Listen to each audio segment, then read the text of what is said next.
No, ay hindi na andar pagka ano po. Ano lang po to, hindi nagcha-charge na po. Oo. Alam po ha. Tapos tirano natin.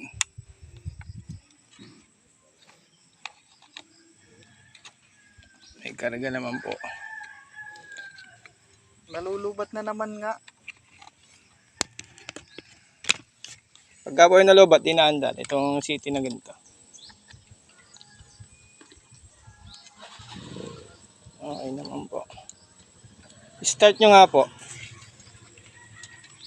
Tadyakan nyo lang po. Tadyakan nyo lang po.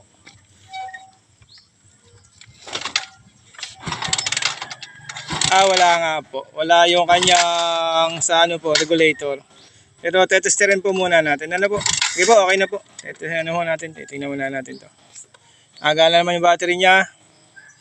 Badyo 125. Masilig. Bakit hindi ko nabubuksan ang mga kahay? Pero tatay, tetesterin muna natin to isa-isa ha. Pero napapansin ko po ay ang inyong ano ay may mga tama ang wiring. Sana po, baka hindi po sira. Atin muna pong ano kung nagana. Oo, kung may difference yun. Sira. Abo, naandar na yan. Kahit walang battery. Sira lang. Wiring. Itong saan niya itong battery na kulay galing sa ano stator white, brown naman ang lalabasan sa kanya accessory wire punta po dito, walang battery. Ayun, naandar na yan. Walang battery yan na. Ayun, walang battery, hindi nakakabit.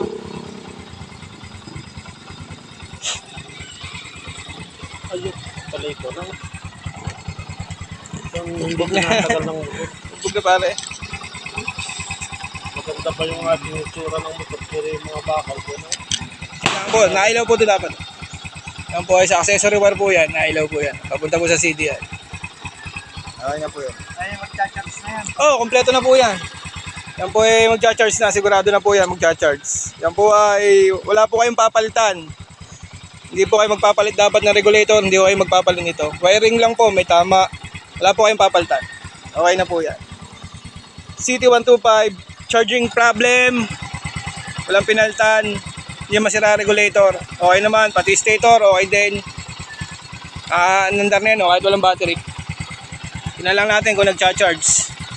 Talagang cha-charge. Ito, galing sa regulator to. Yan, nailaw na, test light. Yan, galing regulator. Ito naman na sa battery. May karga din. Okay na po yan. Wala po yung battery ha. Okay na po.